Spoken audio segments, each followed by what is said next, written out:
खबर ये कि पाकिस्तानियों को हमने मुबारकबाद देनी है, हमें मज़ीद कर्ज़ मिल गया है, या यूँ कह लें कि हमारी हुकूमत को मज़ीद कर्ज़ मिल गया है। हमें नहीं, हुकूमत को मज़ीद कर्ज़ मिल गया है। पाकिस्तान और IMF के दरमियान स्टैंड बाई अरेंजमेंट मुआहदा मुकम्मल हो गया और $1.1 अरब की किस्त IMF की मंजूरी से जारी हो गई है, जो इंशाअल्लाह इसी हफ्ते स्टेट बैंक के अकाउंट में मुंतकिल हो जाएगी। और दूसरी अहम खबर ये कि इस कर्ज़ के बाद IMF से अगले यानी कि $7 से 9 अरब के मज़ीद कर्ज़ के लिए भी हमारे वज़ीर-ए-आज़म शहबाज शरीफ और पाकिस्तान आए हमारे नए वज़ीर ख़जाना की मेहनत और लगन काम आ गई है।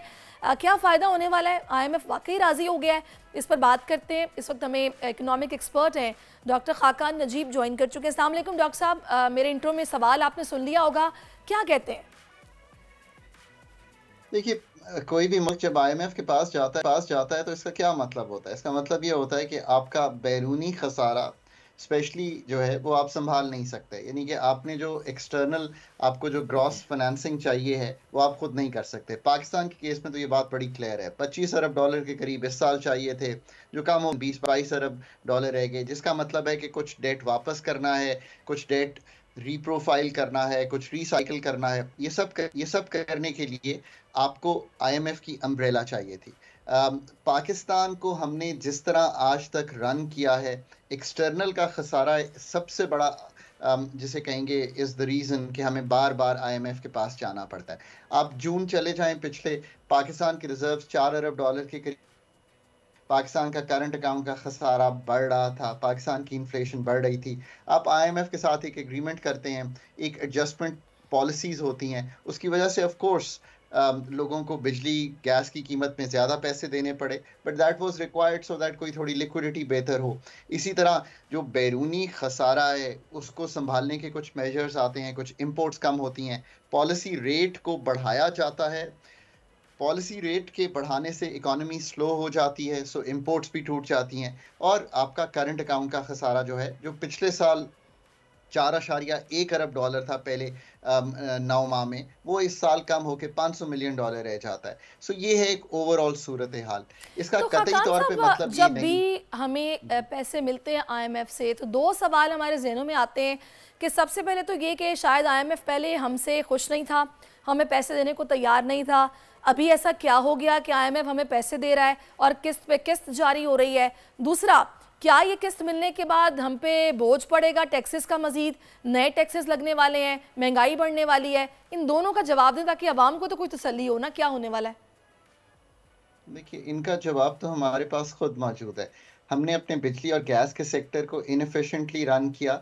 जुलाई में पाकिस्तान की जो डिस्कोज हैं, जो पाकिस्तान की स्टेट ओन करती है, जो 11 मोनोपलीज हैं, मोनोपलीज का मतलब यह है कि दे हैव मोनोपोलिस्टिक पावर, सो कोई कंपेटिटिव बिहेवियर नहीं है। वो खुद नेपरा को कह रही हैं कि बेस टैरिफ में इजाफा कर दिया जाए।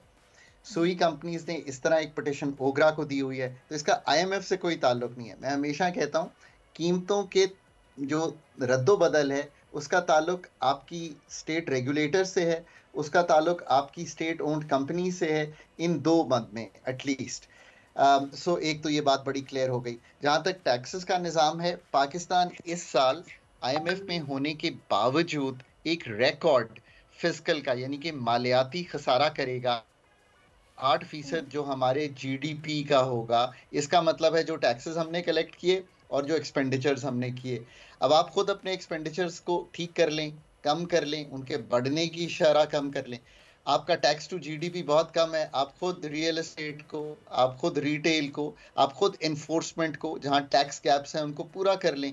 इसका भी IMF से कोई ताल्लुक नहीं है। जब आप ये नहीं करते तो IMF कहते हैं नए टैक्सेस लगाओ। जब आप प्राइस पास थ्रूज नहीं करते और साल गुजर जाते हैं तो IMF आपको कहता है कि आप इसको बढ़ाएं।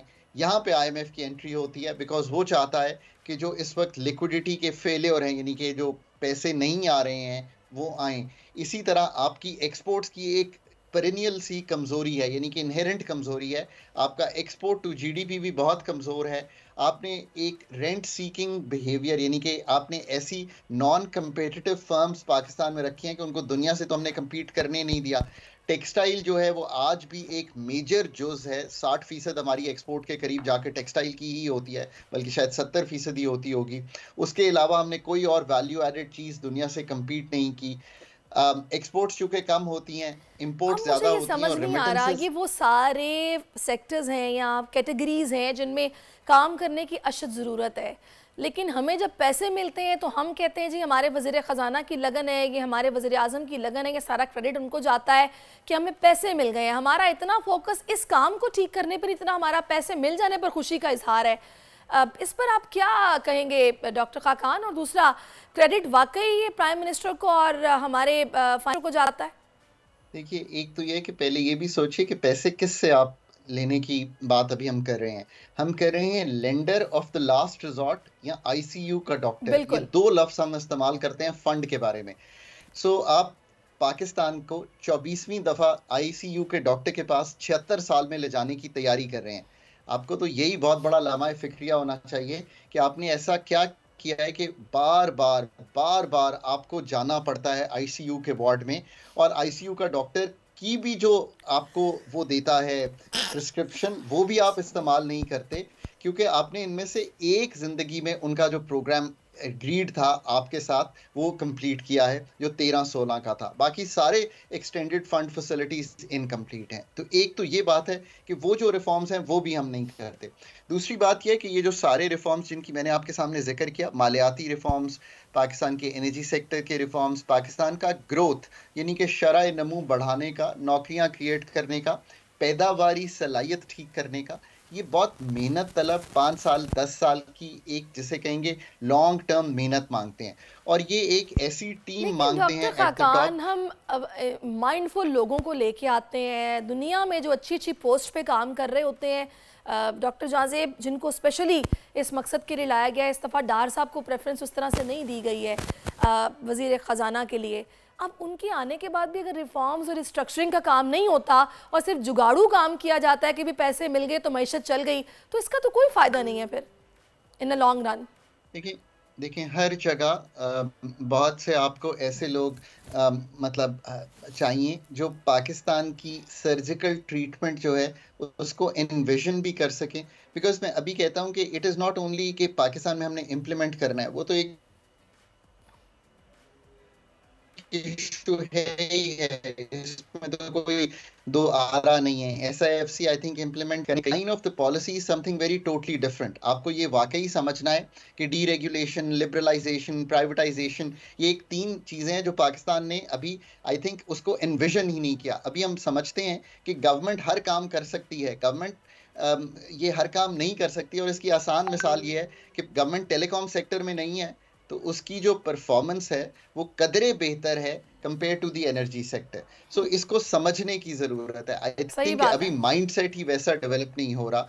द माइंडसेट है, ये माइंडसेट ये डेवलप जितना जल्दी हो उतना बेहतर है। अदरवाइज मेरा नहीं ख्याल कि ये इस मुल्क के लिए बेहतर होगा। आगे भी हम परेशान ही रहेंगे, आईसीयू के डॉक्टर से कांटेक्ट करते रहेंगे और बस ये मुल्क ऐसे ही चलता रहेगा। बहुत शुक्रिया आपका डॉक्टर, हमारे साथ मौजूद रहे हैं। और यकीन जानिए बतौर पाकिस्तानी मुझे तो समझ नहीं आती कि जब ये खबर आती कि IMF से किस्त मिल गई है तो मुझे खुश होना चाहिए या मज़ीद परेशान होना चाहिए। ये वाकई एक लम्हा फ़िक्रिया है। जब तक आप बेसिक जो रिफॉर्म्स हैं वो नहीं करेंगे तो चीज़ें ख़राब ही रहेंगी। एक लॉन्ग टर्म स्ट्रेटजी बननी चाहिए 5 साल 10 साल अगले 20-30 साल के लिए, और जो हुकूमत आए उस पर अमल करें। जब तक ये नहीं होगा चीज़ें बेहतर नहीं होंगी, हम जाते रहेंगे पैसे मांगने। सब्सक्राइब करें और बेल दबाएं ताकि कोई खबर रह न जाए।